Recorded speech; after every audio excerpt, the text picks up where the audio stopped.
All right, guys, welcome to Hiking with Hollywood. In this video, I'm going to show you 3 essential items to backpacking that you have to add to your gear list. That's going to totally change the game for you. Now, I'm currently in the Chilean side of Patagonia. I'm in an area called Torres del Paine, and I'm doing the O Trek. It's supposed to be one of the top 10 most famous hikes in the world, and as you can see, it's pretty breathtaking.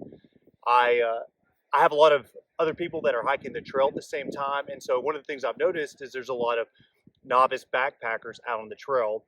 And obviously I've thru-hiked the Appalachian Trail, and I've got about 3,000 miles backpacking experience under me.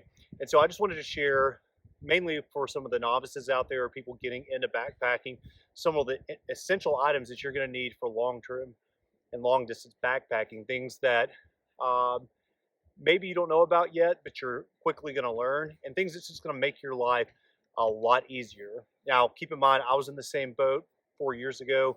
I really didn't do much backpacking. I didn't grow up backpacking.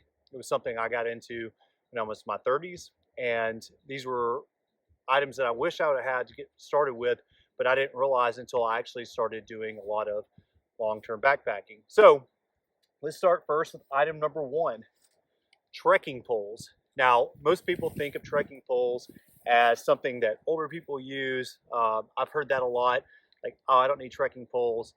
You may not need trekking poles, but I promise you, these things are essential in making sure that when you're going downhill, you're going to save your knees a lot. It provides a lot of stability for you, particularly if you're doing a long distance backpacking trip where you have to carry a lot of food and you're carrying a heavier pack. It's going to help you power up hills faster. If you're someone like me who has quite a bit of upper body strength and I'm not as strong lower body, I can use trekking poles to help. Sorry, there's a lot of mosquitoes here. Trekking poles help me a lot powering up some of those hills, and I can rest on my poles and use my arms to help me get up the hill. Plus, if you're trying to do something like the PCT, CDT, Appalachian Trail, or even the Arizona Trail or Colorado Trail, having trekking poles provides you some exercise that you can do with your upper body, because you're going to end up kind of looking like a Tyrannosaurus Rex over time with really big legs and really skinny arms because you're not using anything. But I'm a huge fan of trekking poles. I'm sitting down so you guys can see the great view. But one of the things you want to make sure is that your trekking poles are extended out to where you're resting. Your arms should be at about a 90-degree angle. So 90 degrees here. You don't want them way down here or way up here.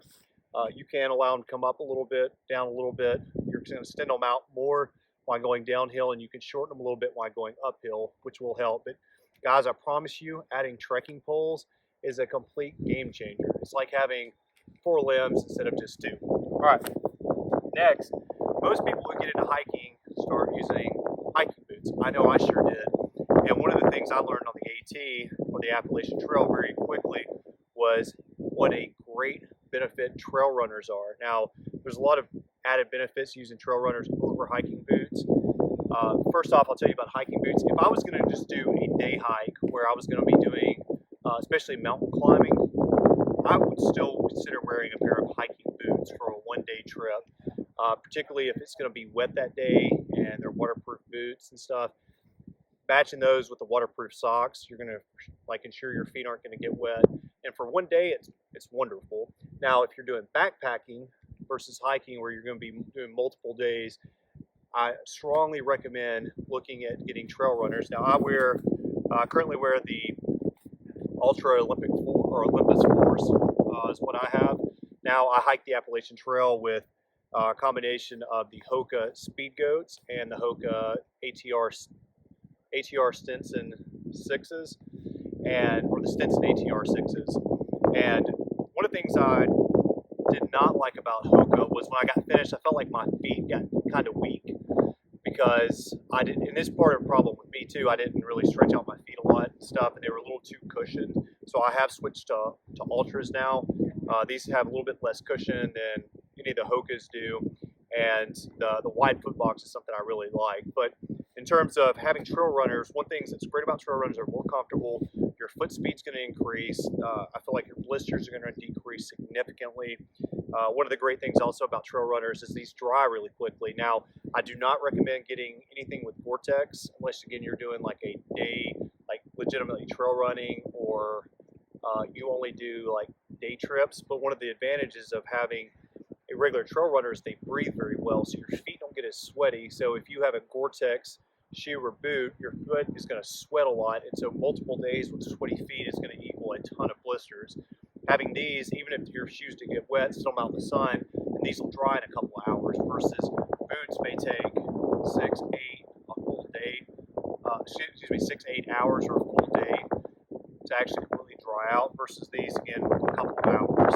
These also can have vibrant soles, so they grip really well if you're going over rocks, and they have a rock plate inside to keep anything like a sharp boulder from jamming into your foot. So huge fan of trail runners. Again, I'm not saying that hiking boots are on purpose, but if you're going to be doing long distance backpacking, I highly recommend switching to trail runners. All right, one of the last things that I see consistently, I see all these people using pack covers, these rain covers to go over their packs.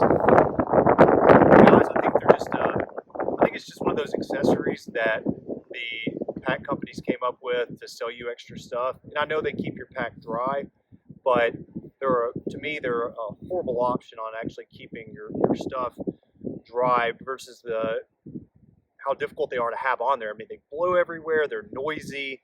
Water, when it's raining really hard, water can still run down your back. I've never used a pack cover. Let me rephrase that. I've used a pack cover once when I first got into backpacking, and then I discovered the real secret, which is all you need to do is take a trash bag. I really recommend a trash compactor bag versus a trash bag, and stuff it down in your pack. And so you're basically lining the inside of your pack with, again, a trash compactor bag. They're a little bit thicker. I used one trash compactor bag, the same one for my entire through hike the Appalachian Trail. That one trash compactor bag, I think, lasted me 2,500 miles before I finally got a big tear in it. I couldn't use it anymore.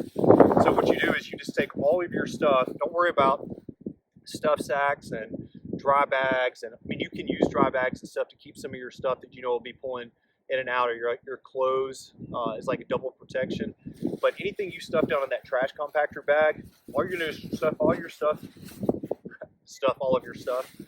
of your belongings down in here, roll it up, and then it's impossible for your stuff to get wet. Now, of course, the things on the outside of your pack can get wet, so be careful what you put inside the brain of your pack, you have in your pockets. But if you got loose clothing or anything that has a potential of getting wet that you can't get wet, just stuff it down in the bottom of the pack. It's going to work great. And for a very expensive option, I mean, you can obviously, like in a pinch, like this isn't even my pack. My pack's in Buenos Aires, Argentina right now. It got stuck at the airport. So luckily on this backpacking trip, I had some rental options. But even then, like all I did, instead of using a pack cover, I found the hotel I was staying in, asked for a trash bag, and all of my stuff that I need to keep dry stays in there. So again, guys, these three things will completely change the game for you in terms of backpacking. Again, on this trip, there's a lot of novice backpackers out here that hasn't done a lot of long distance backpacking, and a lot of them are wearing these heavy hiking boots. They're not using trekking poles, and they've got these pack covers, and it's really windy here. I'm sure you can hear it in the audio, and these pack covers are almost getting blown off, you know, as they're hiking and stuff, and they can act as a parachute, and it can be kind of dangerous if you're in a windy area with sharp cliffs on each side. So if you've got a pack cover, I'm not going to tell you to throw it away, but you won't need it anymore as long as you, again, start using a trash compactor bag or a trash can. Well, guys, I hope you enjoy the view. The O-Trek has been absolutely amazing. I'm only 2 days into it right now.